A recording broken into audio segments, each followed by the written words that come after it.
നെക്സ്റ്റായിട്ട് നമുക്ക് വേണ്ടത് ഒരു പേപ്പർ കപ്പും ഒരു സ്റ്റിക്കുമാണ്. ഇത് എന്തിനാന്ന് വെച്ചാൽ റെസിനും ഹാർഡ്നറും ഒഴിച്ചിട്ട് മിക്സ് ചെയ്യാൻ വേണ്ടിയിട്ടാണ് ഇത്.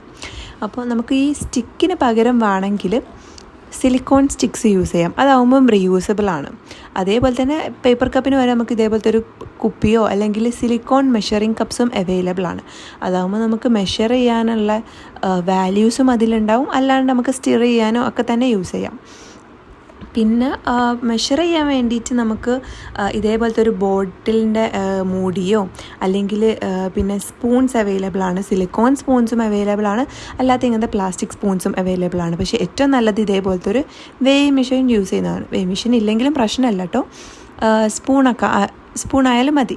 ഇങ്ങനത്തെ ഒരു വെയിങ് മെഷീനിൽ നമ്മൾ വെച്ചിട്ടാണ് റെസിനും ഹാർഡ്നറും മെഷർ ചെയ്യാം. നെക്സ്റ്റായിട്ട് വേണ്ട ഒരു സാധനമാണ് മോൾഡ്. ഈ മോൾഡിലേക്കാണ് നമ്മൾ റെസിൻ സെറ്റാവാൻ വേണ്ടിയിട്ട് ഒഴിക്കാം.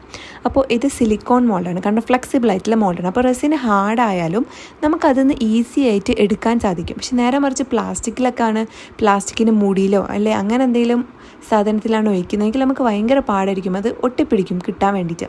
പലതരം മോൾഡുണ്ട്. കീ ചെയിനും ഫോട്ടോ ഫ്രെയിമിന്, ഇതിപ്പോൾ പെൻഡൻറ്റിൻ്റെ മോൾഡാണ് ഈ കാണുന്നത്. അങ്ങനെ പലതരം മോൾഡുകൾ അവൈലബിൾ ആണ്. നെക്സ്റ്റ് വരുന്നതാണ് പിഗ്മെൻറ്റും പലതരങ്ങളുണ്ട് റെസിനിൽ യൂസ് ചെയ്യുന്നത്. അത് നമ്മൾ റെസിൻ പിഗ്മെൻറ്റ്സ് വാങ്ങുമ്പോൾ വളരെയധികം ശ്രദ്ധിക്കണം. കാരണം ഓരോ കമ്പനി റെസിനിൽ ചില പിഗ്മെൻറ്റ്സ് സ്യൂട്ടാവില്ല. അപ്പം മെറ്റാലിക് പിഗ്മെൻറ്റ്സ് ഉണ്ട്, മൈക്ക പൗഡർ, പിന്നെ നോർമൽ ചോക്ക് വൈറ്റ്, അങ്ങനെ പലതരം പിഗ്മെൻറ്റ്സും അവൈലബിൾ ആണ്.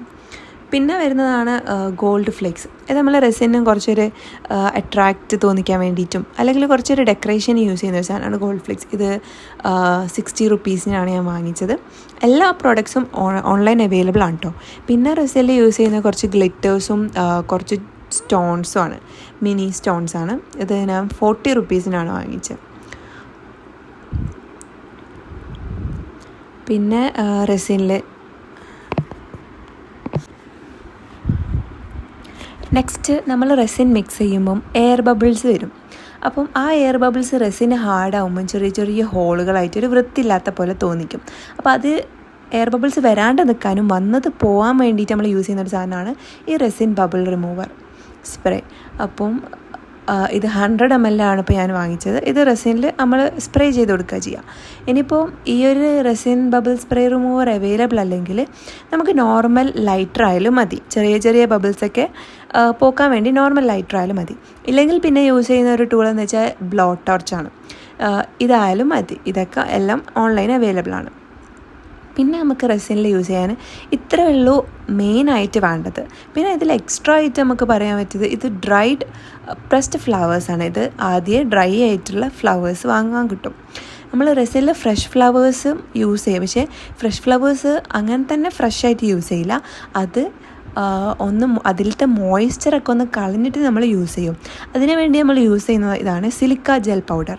ഇതിൽ പ്രിസേർവ് ചെയ്തിട്ട് കുറച്ച് ദിവസം ഫ്രഷ് ഫ്ലവർ വെച്ചിട്ട് അതിലുള്ള മോയ്സ്ചറൊക്കെ പോക്കിയിട്ട് വേണം നമ്മൾ റെസിനിൽ യൂസ് ചെയ്യാൻ. അല്ലെങ്കിൽ റെസിനിൽ അങ്ങനെ തന്നെ ഇട്ടാൽ നമുക്ക് ചിലപ്പോൾ ഈ പൂപ്പലൊക്കെ പോലെ റെസിനിൽ ഫോം ചെയ്യാം. നെക്സ്റ്റ് വരുന്ന ടൂൾ എന്താ വെച്ചാൽ ഹാൻഡ് ഡ്രില്ലാണ്. ഹാൻഡ് ഡ്രില്ലെന്ന് വെച്ചാൽ നമുക്ക് ഈ കീ ചെയിൻസിനൊക്കെ ചെറിയ ഹോൾസ് ഇടാൻ വേണ്ടിയിട്ട്. ഇപ്പോൾ നേരത്തെ കാണിച്ച ഇതേപോലത്തെ മോൾഡാണെങ്കിൽ ഹോൾ ഇടേണ്ട ആവശ്യമില്ല. കാരണം ഇതിൽ നമ്മൾ റെസിൻ ഒഴിച്ച് ഹാർഡായ ഓൾറെഡി ഹോൾ വരും. അങ്ങനെ ഹോളില്ലാത്ത മോൾഡാണെങ്കിൽ നമുക്ക് ഇതേപോലത്തെ ഒരു ഹാൻഡ് ഡ്രില്ലോ അല്ലെങ്കിൽ ഇലക്ട്രിക് ഡ്രില്ലറുണ്ട്. അതാകുമ്പോൾ കറണ്ട് കുത്തിയാൽ മതി, ഓട്ടോമാറ്റിക്കായിട്ട് വരും. ഇത് ഹാൻഡ് ഡ്രില്ലറിന് പല നീഡിൽസ് അവൈലബിൾ ആണ്. പല സൈസിലുള്ള നീഡിൽസും വലുതും ചെറുതും ഒക്കെ ഉണ്ട്. ഇപ്പോൾ ഞാൻ യൂസ് ചെയ്തത് 140 mm ആണ്. അപ്പോൾ നമുക്ക് പല സൈസ് നോക്കിയിട്ട് ഹോള് ക്രിയേറ്റ് ചെയ്യാൻ വേണ്ടിയിട്ട് സാധിക്കും. ഈ ഹാൻഡ് ഡ്രില്ല് ജസ്റ്റ് നമ്മളിങ്ങനെ ഒന്ന് പുഷ് ചെയ്ത് കൊടുത്താൽ മതി. അപ്പോൾ അത് താനേ ഹോള് ഇതേപോലെ വരുത്തും. ഇങ്ങനെ പുഷ് ചെയ്താൽ മതി. അപ്പോൾ അങ്ങനെ ഹോള് വന്നോളും.